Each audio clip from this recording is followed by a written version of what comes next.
Good morning friends, నా పేరు శృతి. నేను ఫస్ట్ బీకాం చదువుతున్నాను. నేను ఈరోజు చెప్పబోయే టాపిక్ వ్యాపార స్థూల పరిసరాలు. వ్యాపారానికి సంబంధించి బహిర్గతంగా మరియు పరోక్ష ప్రభావం చూపే కారకాలే ఈ వ్యాపార స్థూల పరిసరాలు. ఈ వ్యాపార స్థూల పరిసరాలు ఎంతో చలనం కలిగినవి. వీటిని గుర్తించడం మరియు విశ్లేషించడం చాలా కష్టం. కొంతవరకు సాధ్యమైనప్పటికీ కొన్ని పరిసరాలను గుర్తించడం మరియు విశ్లేషించడం అనేది జరిగింది. వాటిలో ముఖ్యమైనవి ఫస్ట్ వన్ సామాజిక సాంస్కృతిక కారకాలు. ఈ సామాజిక సాంస్కృతిక కారకాలు వ్యాపార అభివృద్ధిని మరియు మనుగడను ఎంతగానో ప్రభావితం చేస్తాయి. ఈ సామాజిక సాంస్కృతిక కారకాల్లో ముఖ్యమైనవి కులం, మతం, భాష, కుటుంబం, మైనారిటీ గ్రూపులు మొదలైనవి వ్యాపారాన్ని ఎంతగానో ప్రభావితం చేస్తాయి. నెక్స్ట్ వన్ వచ్చేసి ఆర్థిక స్థితిగతులు. వ్యక్తులు మరియు ప్రభుత్వ సంస్థల యొక్క ఆర్థిక స్థితిగతులు, పెరుగుతున్న ఆదాయం, పెరుగుతున్న వ్యయాలు, మానవ వనరులు, ద్రవ్యోల్బణం, వ్యాపార చక్రాలు ఇలాంటివన్నీ వ్యాపారాన్ని ఎంతగానో ప్రభావితం చేస్తున్నాయి. నెక్స్ట్ సైడ్ వచ్చేసి రాజకీయ పరిణామాలు. రాజకీయ పరిణామాలు కూడా వ్యాపార నిర్ణయాల్ని ప్రభావితం చేస్తున్నాయి. మన దేశంలో రాజకీయ వ్యవస్థలు 3 రకాలు. అవి 1 కార్యనిర్వాహక, 2 శాసన, 3 న్యాయస్థానాలు. ఇవి వ్యాపార నిర్ణయాలను ఎంతగానో ప్రభావితం చేస్తున్నాయి. నెక్స్ట్ వన్ వచ్చేసి శాస్త్ర సాంకేతిక పరిజ్ఞానం. 1940 తర్వాత 1940 తర్వాత వ్యాపారంలో శాస్త్ర సాంకేతిక పరిజ్ఞానం అనేది ఎంతగానో అభివృద్ధి చెందింది. ఈ అభివృద్ధి వలన అనేక రంగాలు అంటే రవాణా, వైద్య, విద్య అలాంటి రంగాలు కూడా అభివృద్ధి చెందాయి. కాబట్టి వ్యాపార సంస్థలు ఈ శాస్త్ర సాంకేతిక పరిజ్ఞానంపై కొంత వ్యయం చేయవలసి ఉంటుంది. దీనివల్ల ప్రజలకు అవసరమయ్యే నూతన ఆవిష్కరణ కూడా వ్యాపార సంస్థలు అందించగలుగుతాయి. నెక్స్ట్ పాయింట్ వచ్చేసి న్యాయ పరిస్థితులు. న్యాయ పరిస్థితులు కూడా అంటే ప్రభుత్వం రూపొందించే అనేక విధానాలు వ్యాపారంపై ఎంతగానో ప్రభావితం చూపిస్తుంటాయి. ప్రభుత్వం రూపొందించే ద్రవ్య పన్ను, ఎగుమతి దిగుమతి వంటివి వ్యాపారాన్ని ప్రభావితం చేస్తుంటాయి. నెక్స్ట్ వన్ వచ్చేసి భౌతిక పరిసరాలు. భౌతిక పరిసరాల్లో జ్ఞాన స్థితిగతులు, రవాణా, వాతావరణం, శీతోష్ణ స్థితి ఇలాంటివన్నీ వ్యాపారాన్ని ప్రభావితం చేస్తాయి. ప్రకృతిలోని మార్పుల వలన మానవుడు ఎంతగానో ప్రభావితం అవుతాడు. మానవ ప్రభావం వలన వ్యాపారం అనేది కూడా ప్రభావితం అనేది అవుతుంది. నెక్స్ట్ వన్ వచ్చేసి జనాభా సంబంధ కారకాలు. జనాభా సంబంధ కారకాల్లో విద్య, వైద్యం, సామాజిక వర్గం, జీవన శైలి వంటివి వ్యాపారాన్ని ప్రభావితం చేస్తాయి. జనాభా సంబంధ కారకాలు వ్యాపార ప్రణాళికలను మరియు వ్యూహాలను తయారు చేసుకోవడానికి ఎంతో అవసరం అవుతాయి.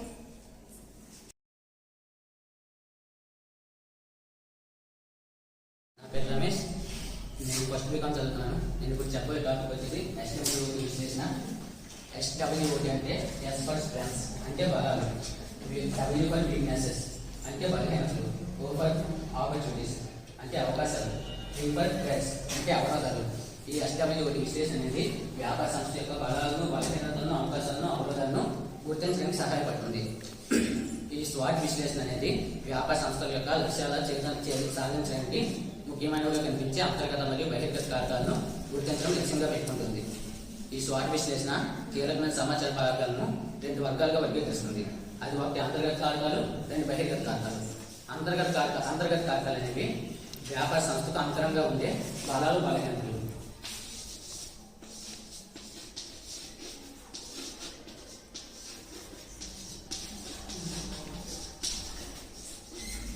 అలాగే బాహ్య కారకాలు అనేవి వ్యాపార సంస్థకి బాహ్యంగా ఉంటూ వ్యాపార సంస్థకి కలిగించే అవకాశాల అవరోధాలను బాహ్య కారకాలు అంటారు.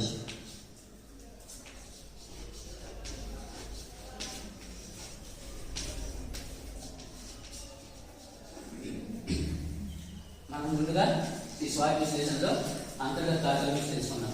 అంతర్గత కారకాల్లో బలాలు, బలహీనతలు ఉంటాయి. వీటిలో ముందుగా బలాల గురించి తీసుకుంటే వ్యాపార సంస్థ బాగా కొనసాగడానికి అనుకూలంగా ఉండే అంశాలను బలాలు అంటారు. బలాల విషయానికి వస్తే ఫస్ట్ వన్ వచ్చేసి వ్యాపార సంస్థ బాగా చేసే విషయాలు. సెకండ్ వన్ వ్యాపార సంస్థలో బాగా అంటే పోటీదారు అంటే వ్యాపార సంస్థలో ట్రేడ్ మార్కులు, ప్రత్యక్ష మరియు పరోక్ష సంపదలు. థర్డ్ పాయింట్ వచ్చేసరికి ప్రత్యేక నైపుణ్యం మరియు సమర్థత కలిగిన, పరిజ్ఞానం కలిగిన వ్యక్తులు వంటి వనరులు. ఇటువంటి వీటిని బలాలు అంటారు. అలాగే బలహీనతలు అనగా ఇప్పుడు బలహీనత బాహ్య కార్యక్రమం విషయానికి వచ్చేసరికి, అదే అంతర్గత కార్యక్రమాల బలహీనతల విషయానికి వచ్చేసరికి, బలహీనత అంటే వ్యాపార సంస్థ బాగా కొనసాగడానికి అనుకూలించని అంశాలను బలహీనతలు అంటారు. ఈ బలహీనతలో ఫస్ట్ పాయింట్ వచ్చేసరికి సంస్థలో లేని విషయాలు, సెకండ్ పాయింట్ వచ్చేసరికి వనరుల పరిమితి, థర్డ్ పాయింట్ వచ్చేసరికి అస్పష్టమైన ప్రత్యేకమైన అమ్మక ప్రతిపాదన యూఎస్పి. తర్వాత మనం ఇప్పుడు అంతర్గత కార్యాల గురించి చెప్పుకున్నాం కదా, తర్వాత బాహ్య కార్యాల గురించి చెప్పుకోవాలి. బాహ్య కార్యాలు అనగా సంస్థకు బాహ్యంగా ఉంటూ సంస్థపై కలిగించే అవకాశాలను అవరోధాలను బాహ్య కార్యాలు అంటారు. వీటిలో ముందుగా అవకాశాల గురించి చెప్పుకోవాలి. అవకాశాలు అంటే బాహ్య వాతావరణం ద్వారా అవకాశాలు అందించబడతాయి. ఈ అవకాశాల్లో ఇప్పుడు ఉదాహరణ తీసుకుంటే సంస్థ బాగా ఉత్పత్తి చేసే ఉత్పత్తికి చాలా డిమాండ్ ఉంటుంది, కానీ దాని పరిమాణంలో కొనసాగించలేకపోతుంది. ఇది ఒక అవకాశం. అలాగే మరికొన్ని అవకాశాల గురించి చెప్పుకుంటే సంస్థ ఉత్పత్తి కోసం అన్టాప్ చేయని సృష్టించిన మార్కెట్లు, అలాగే సంస్థ ఉత్పత్తి కోసం అభివృద్ధి చెందవలసిన అవసరము, అండ్ సంస్థ ఉత్పత్తి కోసము కొంతమంది పోటీదారులు, అండ్ ప్రెస్ మరియు మీడియా కవరేజ్ అంటే వ్యాపార సంస్థ గురించి ప్రచారం చేసేది. తర్వాత స్వాట్ విశ్లేషణలో చివరిగా చెప్పుకోవాల్సిన అంశం ఏదైనా ఉందంటే అది అవరోధాలు. ఈ అవరోధాలు అనగా వ్యాపార సంస్థకు లేదా వ్యాపార సంస్థ విజయానికి ప్రమాదాన్ని లేదా ఇబ్బందిని కలిగించే ఏ విషయమైనా సరే ఈ అవరోధాల కిందకే వస్తుంది. ఈ అవరోధాల్లో ఫస్ట్ వన్ వచ్చేసరికి నియంత్రణ వాతావరణం మార్పు, సెకండ్ వన్ వచ్చేసరికి ప్రతికూల ప్రెస్ మరియు మీడియా కవరేజ్, ఇంకా థర్డ్ వన్ వచ్చేసరికి అభివృద్ధి చెందుతున్న పోటీదారులు, ఇంకా లాస్ట్గా చెప్పుకోవాల్సింది అంటే ఇంకా లాస్ట్ పాయింట్ వచ్చేసరికి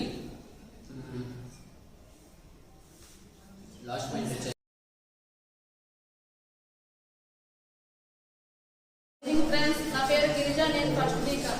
నేను చెప్పబోయే టాపిక్ ఎస్డబ్ల్యూటీ విశ్లేషణ. ఎస్డబ్ల్యూటీ విశ్లేషణ అనేది వ్యాపార లక్ష్యాలను సాధించడానికి ముఖ్యంగా పెట్టుకుంది. ఇది అంతర్గత బాహ్య కారకాలు కలిగి ఉంటుంది. ఎస్డబ్ల్యూటీ విశ్లేషణ అనేది కీలక సూత్రాలు కలిగి ఉంటుంది. అలాగే అంతర్గత కారకాలు అనేది వ్యాపార అంతర్గత బలాలు, బలహీనతలు కలిగి ఉంటుంది. బాహ్య కారకాలు అనేవి అవకాశాలు, అవరోధాలను కలిగి ఉంటుంది. ఫస్ట్ టాపిక్ బలాలు. బలాలు అనేది సంస్థలో బాగా చేసే విషయాలు, సంస్థలో పోటీదారుల నుంచి కల్పించే లక్షణం, అలాగే నైపుణ్యం మరియు పరిజ్ఞానంలో ఉన్న వ్యక్తులు వంటి వనరులు, ఆస్తులు, పేటెంట్లు, కాపీరైట్లు, ట్రేడ్ మార్క్ వంటి మొదలైన ప్రత్యక్ష పరోక్ష సంపదలు. అలాగే బలహీనతలు అనేవి సంస్థలో లేని విషయాలు, పోటీదారులు బాగా చేసే విషయాలు, వనరుల పరిమితి,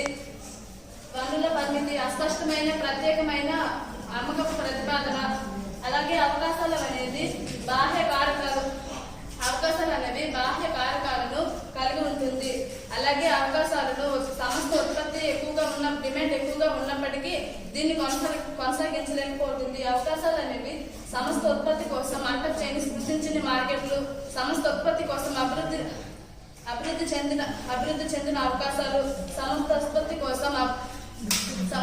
కోసం పోటీదారులు, ప్రెస్ మరియు మీడియా కవరేజ్ అంటే సంస్థ గురించి విచారం.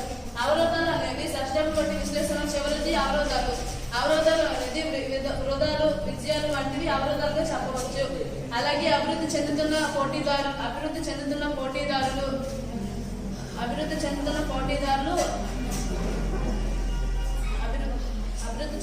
పోటీదారులు, ప్రతికూల ప్రెస్ మరియు మీడియా కవరేజ్, నియంత్రణ వాతావరణ మార్పు, సంస్థ పట్ల కస్టమర్ వైఖరిలో మార్పు. ఎస్డబ్ల్యూటీ విశ్లేషణలో బలాలు, బలహీనతలు, అవకాశాలు, అవరోధాలు సహాయపడుతుంది. బలాలను పెంచుకోవడానికి, బలహీనతలు తగ్గించుకోవడానికి, అవకాశాలను స్వాధీనం చేసుకోవడం, అవరోధాలను ఎదుర్కోవడానికి సహాయపడుతుంది.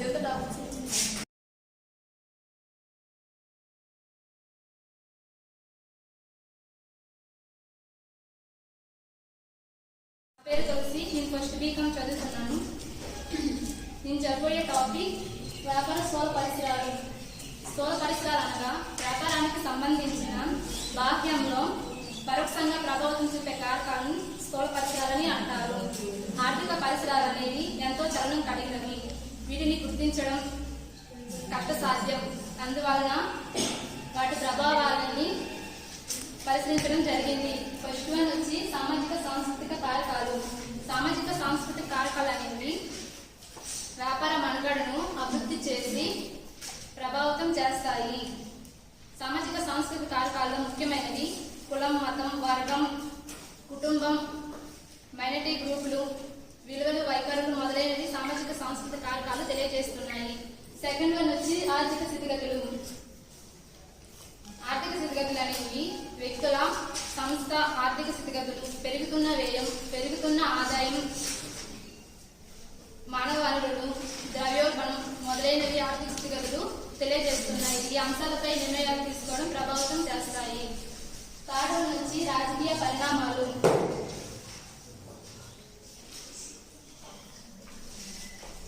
వ్యాపార సంస్థల నిర్ణయాలపై రాజకీయ పరిణామాలు ఎక్కువగా ప్రభావితం చేస్తాయి. అందువలన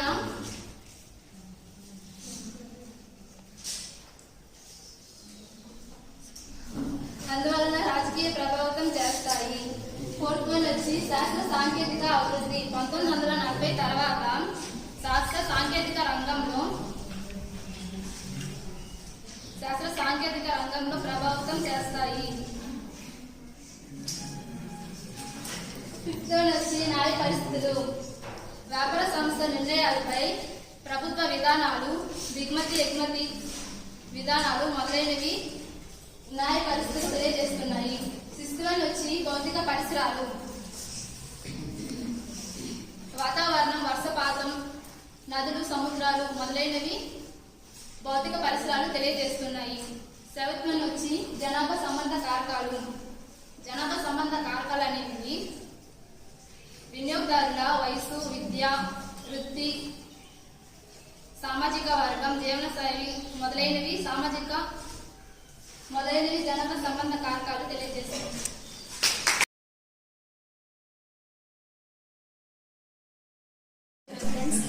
నా పేరు రోహిణి. నేను ఫస్ట్ బీకాం చదువుతున్నా. నేను చెప్పబోయే టాపిక్ ఎస్డబ్ల్యూటీ విశ్లేషణ.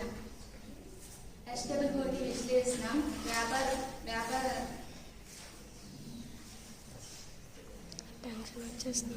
ఎస్డబ్ల్యూటీ విశ్లేషణలో బలాలు, బలహీనతలు, బాహ్య కారకాలు, అవకాశాలు, అవరోధాలు ఉంటాయి. బలాలు అనేవి వ్యాపారానికి సంస్థలో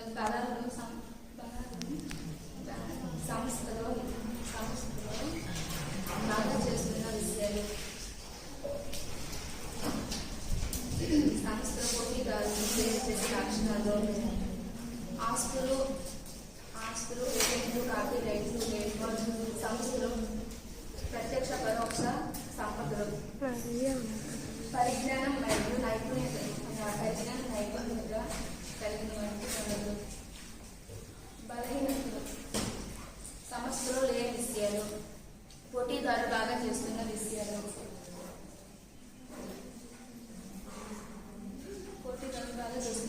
బలాలు కలిగి అస్పష్టమైన ప్రత్యేకమైన ప్రతిపాదన యూనివర్సిటీ. అవకాశాలు అనేవి వ్యాపార సంస్థలు అవకాశాలు తీసుకుంటాయి.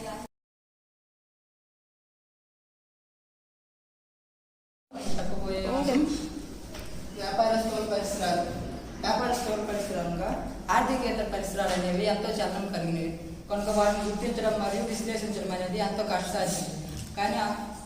కానీ కొన్ని ఆర్థికేతర పరిసరాలను గుర్తించడం మరియు వాటి ప్రభావాన్ని పరిశీలించడం జరుగుతుంది. ఇందులో ఫస్ట్ పాయింట్ సామాజిక సంస్కృతి కారకాలు. సామాజిక సంస్కృతి కారకాలు అనగా ఒక వ్యాపార సంస్థ యొక్క మనుగడను మరియు అభివృద్ధిని ఈ సామాజిక సంస్కృతి కారకాలు అనేవి దీర్ఘకాలం ప్రభావితం చేస్తాయి. వీటిలో సామాజిక సంస్కృతి కారకాలు ముఖ్యమైనవి కులం, మతం, భాష, మైనారిటీ విలువలు మొదలైనవి. నెక్స్ట్ పాయింట్ న్యాయ పరిస్థితి కనుక ఒక వ్యాపార సంస్థ ప్రభుత్వం విధించే విధానాల వలన ఎంతగానో ప్రభావితం అవుతాయి.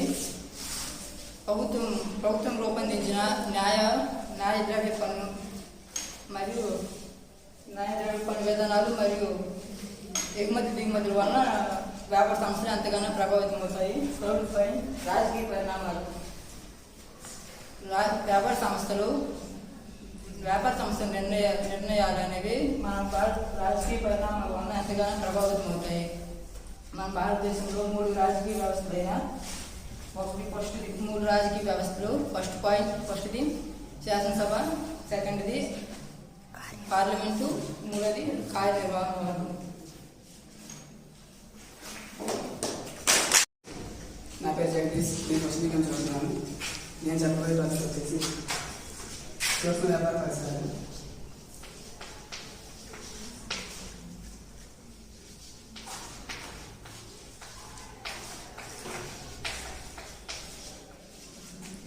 వ్యాపార పరిశ్రమపై ప్రభావం చేసే కారకాంశంగా వ్యాపార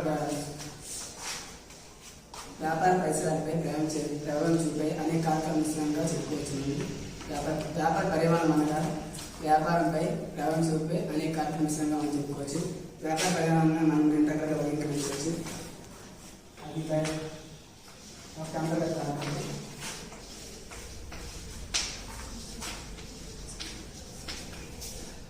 రెండు బహిర్గత కారకాలు.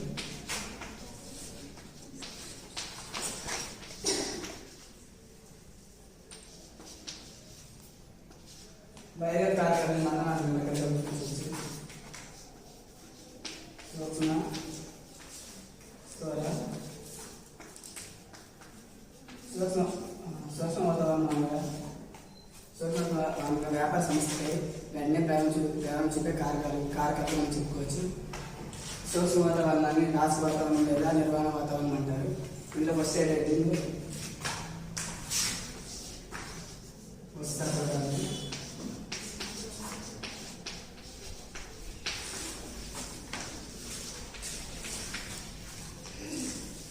వస్తు సరఫరాలు అనగా వ్యాపార సంస్థకు కావాల్సిన మూడు సరిగ్రత భాగాలను సరఫరా చేస్తారు. ఈ వస్తు సరఫరాలు చేసే సరఫరాన్ని దృష్టిలో పెట్టుకుని వ్యాపార సంస్థలు వ్యాపారానికి కావాల్సిన ప్రణాళిక విధానం రూపొందించుకుంటారు. ఈ వస్తు సరఫరాలు నమ్మకం వ్యాపార సంస్థలు వస్తు సరఫరాలపై పెట్టే నమ్మకం వ్యాపారం సరిగ్గా కొనసాగడానికి అవసరం ఉంది. రెండో సైడ్ మార్కెట్